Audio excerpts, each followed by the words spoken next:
Israel offers talented, creative, and innovative people.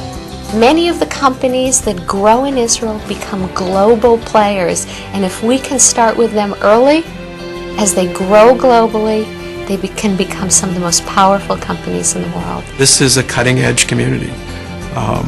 If you look around the world, many countries you visit, you feel like they're a few steps behind the cutting edge. And when you come to Israel, you feel like you're right there. Invest in Israel, where breakthroughs happen.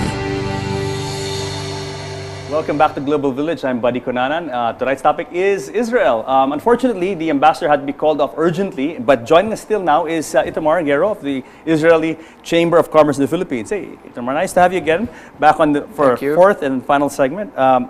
Let's talk about tourism.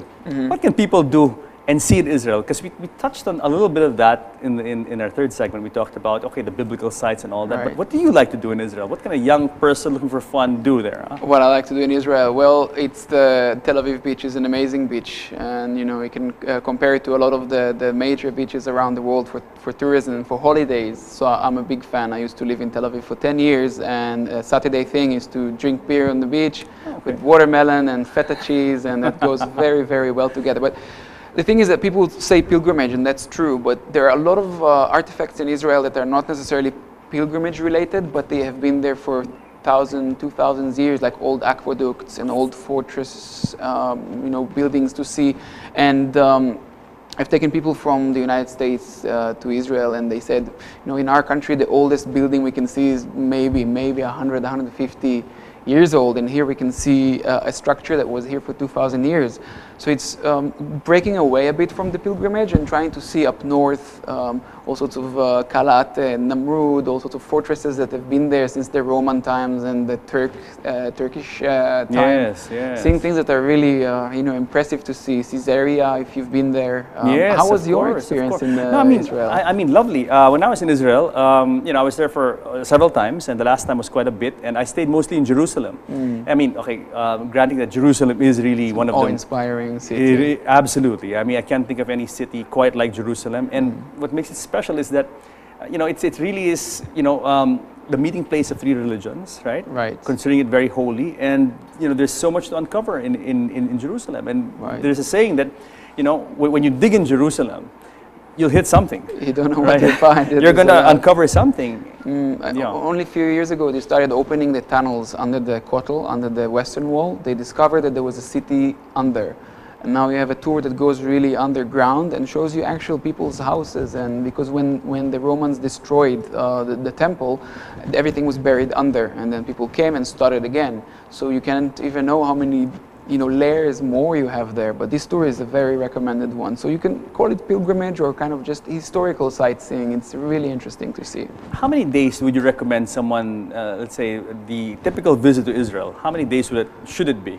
At least 10, I would say, and it depends on how much you want to see. The great thing about Israel is that up north we have a mountain with snow, Hermon Mountain. Wow, okay. And down south it's Eilat, which is the Red Sea, which is always warm, always nice. You can have amazing dives. So there's such a diversity, and it's only up to you. I'd say 10 days will be the minimum. Actually, I'm going now with my girlfriend for a week and a half. When we're squeezing, really, I don't think we managed to squeeze all the right things there. Best time to go? 10. Best time to go would be April, May, before it becomes too hot. And okay. Yeah, because August, July, August, it's very hot. Not Philippines hot. When I came back to Israel after the Philippines and everybody were complaining about the heat, I was saying, what are you talking about? This is amazing.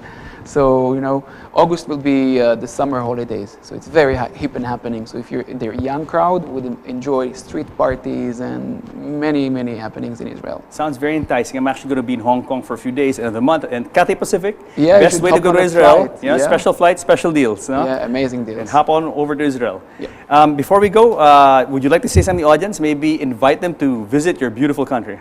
Right. So Israel is waiting for you. You don't need visa. Israelis and Filipinos are very alike. They're very open, very warm, and I think that you'll enjoy. So please visit Israel.